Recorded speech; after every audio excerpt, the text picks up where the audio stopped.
അതുകൊണ്ട് ഞാൻ മനസ്സിലൊന്ന് ആലോചിച്ചു, എന്തുകൊണ്ട് സാധാരണ ജനങ്ങൾക്ക്, അഭിഭാഷകർക്കും ന്യായാധിപർക്കും നിയമം പഠിക്കുന്നവർക്കും മാത്രമുള്ള ഒരു ഉപകരണമെന്നോ അല്ലെങ്കിൽ അതൊരു എന്താ പറയുക ഒരു ഡോക്യുമെന്റായിട്ട് ഭരണഘടനയെ പരിമിതപ്പെടുത്താതെ സാധാരണപ്പെട്ട ആൾക്കാർ, ഈ നാട്ടിൽ കൂലിപ്പണി എടുക്കുന്ന, നമുക്ക് വേണ്ടിയിട്ട് തൊഴിലെടുക്കുന്ന കൃഷിവരന്മാരായാലും തൊഴിലാളികളായാലും ആരാണെങ്കിലും, അടുക്കളയിൽ ജോലി ചെയ്യുന്ന അമ്മമാരും സഹോദരിമാരാണെങ്കിൽ പോലും അവർക്കൊക്കെ ഭരണഘടനയുടെ അടിസ്ഥാന മൂല്യങ്ങളെന്ന് അറിഞ്ഞിരിക്കുക എന്നുള്ളത് ഒരു പ്രാഥമിക ഒരു പൗരന്റെ കടമയാണ്.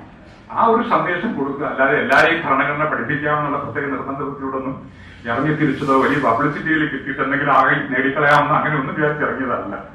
ആത്മാർത്ഥമായി പറയുന്നു, അങ്ങനെ ഒരു അവബോധം, ഒരു സെൻസിബിലിറ്റി അത് കൊടുക്കാൻ വേണ്ടിയിട്ടാണ് ഈ ഒരു പരമ്പര തുടങ്ങിയത്.